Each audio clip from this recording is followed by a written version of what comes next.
সোমবার সুপ্রিম কোর্টে আরজিকর কাণ্ডের শুনানির পর ফের কর্মবিরতিতে জুনিয়র ডাক্তাররা। এবারে তারা 10 দফা দাবির আর্জি জানিয়ে পূর্ণ কর্মবিরতিতে বসলেন। একের পর এক বৈঠক, একাধিক দাবি, অবশেষে পুজোর আগে আবারও কর্মবিরতি। বিষয়টি নিয়ে তৃণমূল নেতা কুণাল ঘোষ বললেন, জুনিয়র ডাক্তারদের এই কর্মবিরতি সিদ্ধান্ত এটা দুর্ভাগ্যজনক। যখন সুপ্রিম কোর্ট পর্যন্ত বলেছেন কাজে যোগ দিতে, তারপরে এই সিদ্ধান্ত ভাবা যায় না।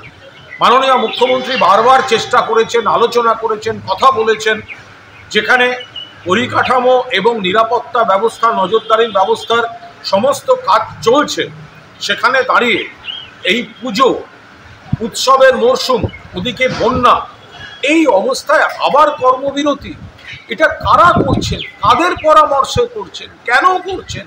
সাধারণ মানুষ, গরিব মানুষ যারা সরকারি স্ট্রাকচারে যায় চিকিৎসার জন্য, তাদেরকে আপনারা বাধ্য করছেন হয়রানি থেকে প্রাইভেট হাসপাতাল, নার্সিংহোমের দিকে যেতে বেশি খরচা হবে। স্বাস্থ্যসাথী কার্ড থাকলে বাঁচোয়া, নইলে প্রচুর বিল। এটা কি হচ্ছে? আপনারা দেখছেন ইউএন লাইভ, বাংলা খবরের শেষ কথা।